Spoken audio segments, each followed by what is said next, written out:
This episode is brought to you in part by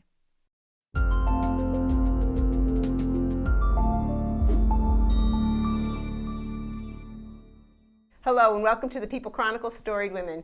I'm Annarose Ingarra-Milch and I am your host. I'm also the author of Lunch with Lucille. Lunch with Lucille is a story of how one woman's life impacted another woman. And so we bring women from our community to speak to you, and so that we can learn from them as well. And today my guest is Emma Wright. Hi, thanks so much for having me. Oh, you're welcome. And thanks for coming, Emma. I appreciate it because I know that you're going to be going into your last semester at Reading Area Community College at RACC. So that's exciting. That alone is exciting. Mm-hmm. So now I have one question for you, and that's the question we ask all the women who come, and that is, what is it that you would want us to remember from our chat today? What's the takeaway? So one thing I really want to share with everybody that I think I've learned a lot over the past 2 years at RACC is that happiness can be found absolutely wherever you are, whatever job you have right now, whatever school you're going to, wherever you live, you can find happiness. I think it's really something that I've noticed in a lot of people my age, a lot of my friends, in anybody, but from your late teens to even into your 30s, I think you're in a very transitional period in your life. You're constantly going to the next school or getting the next job or moving to this new place. And I think you're always looking for the next thing, you know, and it gets that mentality of, I'll be happy once I get into this school, or I'll be happy once I have this job, or I'll be happy once I'm living here. And I think unconsciously, it can really make our minds feel like we can't be happy where we are right now. We can't be happy with what we already have. And that can be really taxing on your mental health and just everything. And I think it's also important to remember that, well, if you can't be happy with what you have right now, what makes you think you'll be happy with what you have next? Sure. It's almost as that I hear you saying kind of like bloom where you're planted. Yeah, absolutely. Yeah. So have you always had this type of outlook on life? I mean, have you always been somebody who has bloomed where they were planted? No, definitely not. I think it's important to remember that this is like a lifestyle or a mentality that you have to practice every day. It's not something that, I mean, maybe some people can just wake up and say, all right, I'm going to be happy today and be happy, but I know I have a hard time with that. I'm very stubborn. So if I feel a certain way about something or, you know, have this feeling towards something, I'm going to feel that way, and I don't want anybody to change my mind.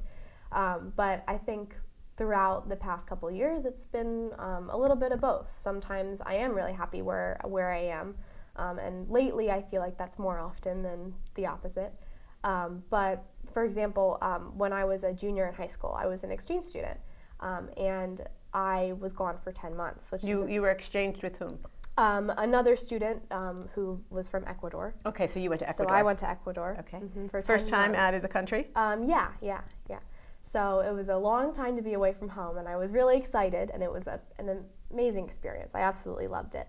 But I was also horribly homesick for a lot of the time that I was there. Are you bilingual? I wasn't when I went. I did not really know. I had taken Spanish a little bit in high school, but you know, I knew like the colors. So I didn't know much, but I learned it when I was there.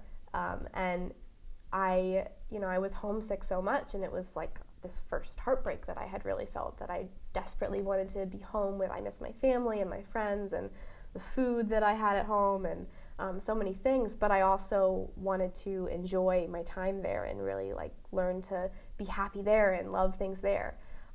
And there were plenty of times where I was very happy and I did enjoy my time there, but there were times that I missed out on some memories I could have made and some things I could have brought back from there, because I was so focused on, well, once I get home, I'll be happy. Once I get back home and I'm with my friends and my family, I'll be fine. So that was a time in my life when I struggled with that a bit. Yeah, I think you make a good point, because if you don't do what you're talking about is, staying in that moment, is that we end up missing things. Absolutely. You know, I mean, I've done the same thing as well, you know, and you have to remind yourself, you know, to find the joy in whatever it is that you're doing and stay right there. Just stay there. It's okay. Just stay there. Yeah. It is. But I think it's something we have to practice, you know, and and like you say, it's getting easier as you're doing it more and more, you know. Yeah. One of the things is I think is to recognize how grateful you are where you stand, you know, and I think that grateful people do that, you know, everything that comes their way, they are grateful for it, regardless of what it is, positive or negative. Sure. Yeah. So tell me a little bit more about what you're going to be doing. So in the future, I'm planning on transferring to a different school next year. Okay. Once I finish community college, and really just the major I'm looking at is a global studies major, which is a pretty broad. Yeah. So what does that mean? It focuses on social issues, environmental issues. You can kind of focus in a certain area, which I might be focusing. I mentioned the environmental policy minor. Okay. So I might be focusing more on the environmental aspects of it, but it's a pretty broad major, so I could do a lot of different things with it, and that's what people tend to ask me, like, what are you going to do with that when you graduate?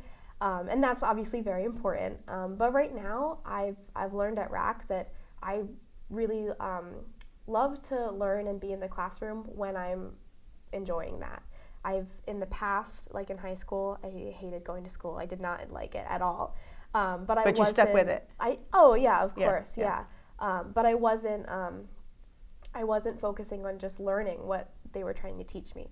And at RACC, I've really been able to, okay, this is what I'm learning now, and I'm really gonna invest my time and myself into that.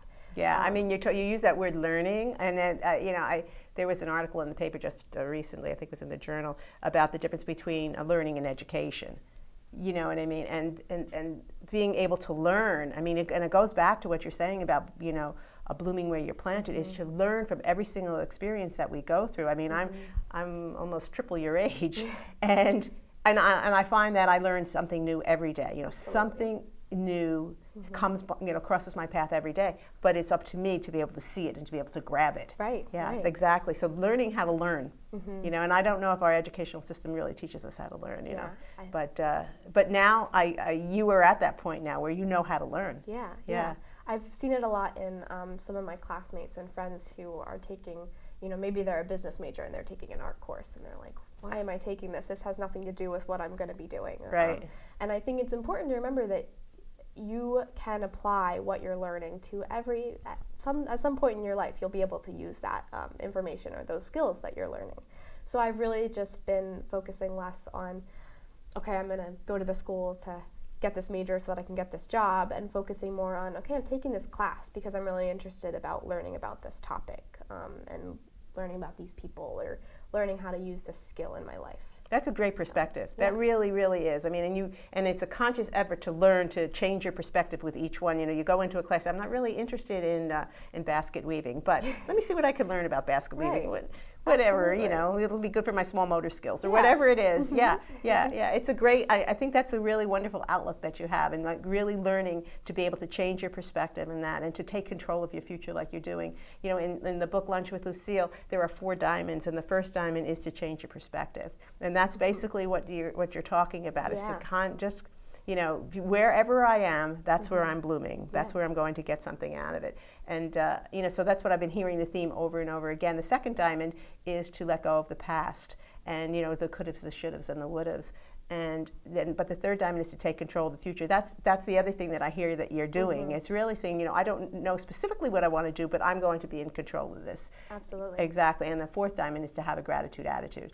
And that I see, that you just exude, you know, in your words, but also in your whole body language, which is really delightful. And then the other thing is to talk about persistence, and that is to get up every morning and do it over and over and again. And that's where it gets easier, just like you were talking about at the very beginning. Is that you choose to live a lifestyle like that, then it becomes much easier, easier. So I'm just so happy that you came in and to share that message with us today. This will be kicking off kind of the new year, so it's a good message for all of us to remember and to keep learning and to make sure that we bloom where we are planted. Thank you so much, Emma, for coming in. Thank you very much.